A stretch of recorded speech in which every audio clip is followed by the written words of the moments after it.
এই দেশের মানুষ অপেক্ষা করে, কিন্তু বেশি দিন অপেক্ষা করে না। তাই বলবো, এই সরকারকে আমরা এনেছি, আমরা চাই এই সরকার সফল হোক।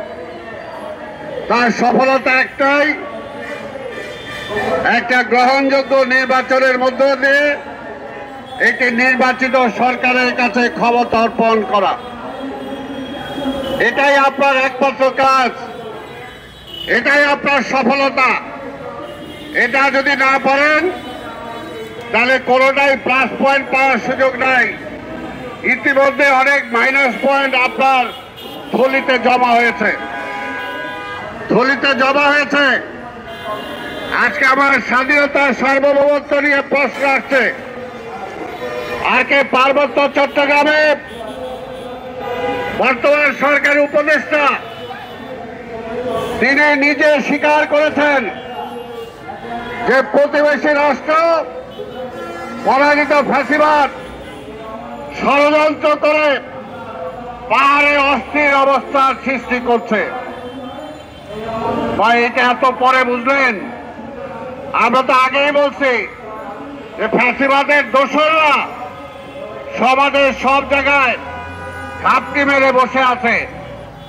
তারা সুসংগঠিত হওয়ার আগে ন্যূনতম সংস্কার করে নির্বাচন দেন। তখন তো বলছেন খালি নির্বাচন দেওয়ার জন্য এই সরকার আসে নাই,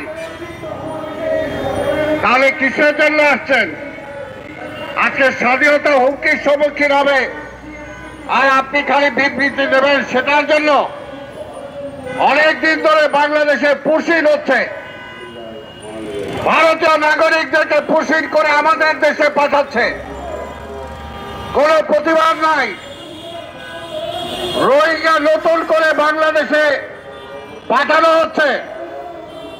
ভারতে যে সমস্ত রোহিঙ্গা ছিল সেই ভারতের রোহিঙ্গাদের বাংলাদেশে পাঠিয়ে দিচ্ছে, কোনো প্রতিবাদ নাই, কোনো প্রতিবাদ নাই।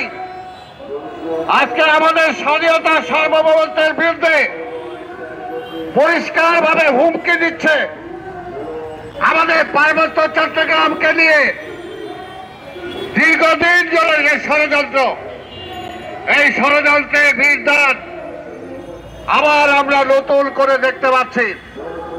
সেটার বিরুদ্ধে এই সরকার তেমন কোনো ভূমিকা নিতে পারে নাই, খালি কথা বলেন, অনেকেই সমালোচনা করেন, কিন্তু একটু চিন্তা করে দেখেন, শহীদ রাষ্ট্রপতি জিয়া রহমান যদি পার্বত্য চট্টগ্রামে সেই সময় আমাদের এই দেশের নাগরিকদের সম অধিকার না দিত, জায়গা নেওয়ার অধিকার না দিত, তাহলে এতদিনে পার্বত্য চট্টগ্রাম আমার থাকতো না। তাই বলতে চাই, দেশের মধ্যে দেশ হয় না, দেশের মধ্যে দেশ হয় না, দেশ একটাই বাংলাদেশ। বাংলাদেশের প্রতিটি নাগরিকের পাহাড়িদের যে অধিকার আছে, আমারও অধিকার আছে। পাহাড়িদের ঢাকা শহরে ফ্ল্যাট কেনার অধিকার থাকলে, জায়গা কেনার অধিকার থাকলে, আমারও বাংলাদেশের যে কোনো জায়গায় জায়গা কেনার অধিকার থাকবে। এটাই হলো আমার সিভিল রাইট।